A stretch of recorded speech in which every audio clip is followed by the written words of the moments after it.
లక్ష నుంచి ఉంది keto diet కనుక నిజంగా సక్సెస్ అయ్యి ఉంటే నా డైట్ రావాల్సిన అవసరం ఉంది. ఆల్రెడీ ఎప్పుడో చెప్పేశారు అమెరికా అంటే 60-70 ఏళ్ళ నుంచి ఉన్నాయి కదా. అది కేవలం ఈ 6 నెలల్లో ఓ 10 కిలోలు లేదా 5 కిలోలు తగ్గించడం, అది కూడా విపరీతమైన ఎక్సర్సైజ్ యాడ్ చేసి దానికే పరిమితమైనవి. ఎందుకని ఇక్కడ వచ్చిన ప్రాబ్లం ఏమైందంటే, నేను గ్లూకోజ్ కాకుండా కీటో డైట్కి వెళ్దాం అనుకున్నప్పుడు కీటో డైట్స్లో కూడా ఏం సత్తా ఏం లేదు. కీటో డైట్ చేసిన వాళ్ళకి ఫలితాలు లేవు. ఎందుకు ఫలితాలు లేవు అనేది మనం కారణాలు నేను అన్వేషించినప్పుడు క్లియర్గా వాళ్ళ డెఫినేషన్స్ టోటల్గా రాంగ్. అంటే నేచర్కి దగ్గరని కాదు. నా డెఫినేషన్ మొత్తం నేచర్కి దగ్గరని. ఉదాహరణ కోకోనట్ ఆయిల్ కనుక తీసుకుంటే, ఈ ప్రపంచంలో కోకోనట్ ఆయిల్ నేరుగా తీసుకుని ఎవరో చెప్పలే. ప్రధాన డిఫరెన్స్ కీటో డైట్స్కి నా డైట్స్కి ఏంటంటే, మిగిలిన అన్ని డైట్లు ఒక్క విఆర్కే డైట్ మినహా ప్రపంచంలో అన్ని డైట్లు ఏం చేస్తాయంటే, ఫ్యాట్ అంటే ఫుడ్లో ఉండే ఫ్యాట్ని తీసుకుంటారు. అంటే చికెన్లో ఎంత ఫ్యాట్ ఉంటుంది, ఎంత పర్సంటేజ్, గుడ్డులో ఎంత ఫ్యాట్ ఉంటుంది, ప్రతి ఐటెంలో ఉండే ఫ్యాట్ నుంచి వాళ్ళు తీసుకుంటారు. ఈవెన్ పెరుగులో ఉండే ఫ్యాటు, ప్రతి ఆహారం, ఈవెన్ అది గ్లూకోజ్ కాంబినేషన్ అయినా సరే, ప్రోటీన్ కాంబినేషన్ అయినా సరే, కాంబినేషన్లో ఫుడ్ని మాత్రం తీసుకుంటారు. నేరుగా ఎవరు ఫ్యాట్ ఎవరు.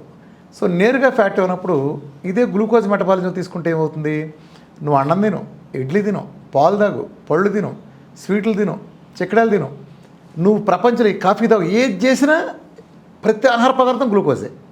కానీ కీటోల్లో చాలా తక్కువ వాటిలో ఉంటాయి. సో అలా ఉన్నప్పుడు ఏంటంటే ఇది ప్లింటీగా అందరం అవకాశం ఉంది.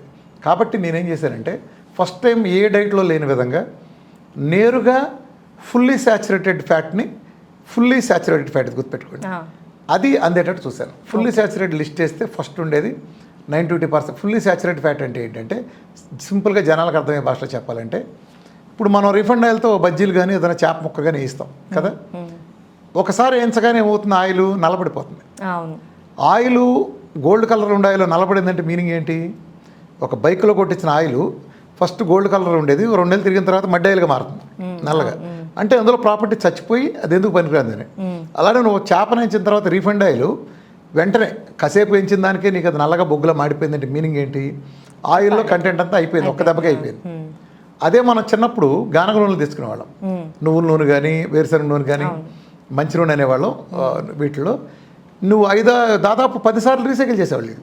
ఒకసారి గారెలో ఉన్నాక తీసి ఆరిపోయినాక మళ్ళీ పోసేవాళ్ళు, దాంతో మళ్ళీ ఉండేవాళ్ళు. నల్లబట్టమనే దాదాపు 10-15 సార్లు తర్వాత జరిగింది. అంటే ఏంటి, ఆయిల్లో ప్రాపర్టీస్ బాగున్నాయి, నువ్వు వేడి చేసే టెంపరేచర్ అంతా ఒకటే అనుకుంటే అలా ఉండే. అలా చూసుకుంటే coconut oil is the highest saturated oil in the world.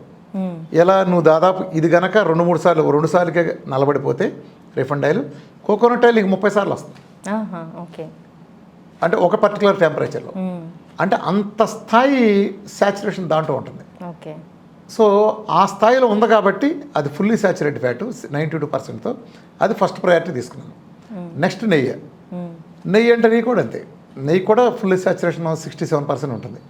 అలా సాచురేటెడ్ ఫ్యాట్ ఆర్డర్లో నేను నెయ్యి అంటే ఏ నెయ్యి వాడచ్చు, కొబ్బరి నూనె ప్రపంచం అంతా చెప్పే, మళ్ళీ ఇక్కడ కూడా ఒకటి, నేను కొబ్బరి నూనె, నెయ్యి, పెరుగు మీద మేగడ, వెన్నపూస లాంటివి చెప్పాను కదా ఆ పిల్లర్స్లో ఫ్యాట్. అంటే ఇక్కడ కూడా ఇంకో తేడా ఉంది. ప్రపంచంలో ప్రపంచంలో ప్రతి ఒక్కళ్ళు, అమెరికా దగ్గర నుంచి, కేరళ దగ్గర నుంచి, కర్ణాటక నుంచి, ఆంధ్రప్రదేశ్ దగ్గర నుంచి, వీళ్ళు చెప్పే కొబ్బరి నూనె ఆయిల్ డెఫినేషన్ వేరు, నేను ఒక్కడినే నా డైట్ కోసం నేను చెప్పిన డెఫినేషన్ కంప్లీట్ వేరు.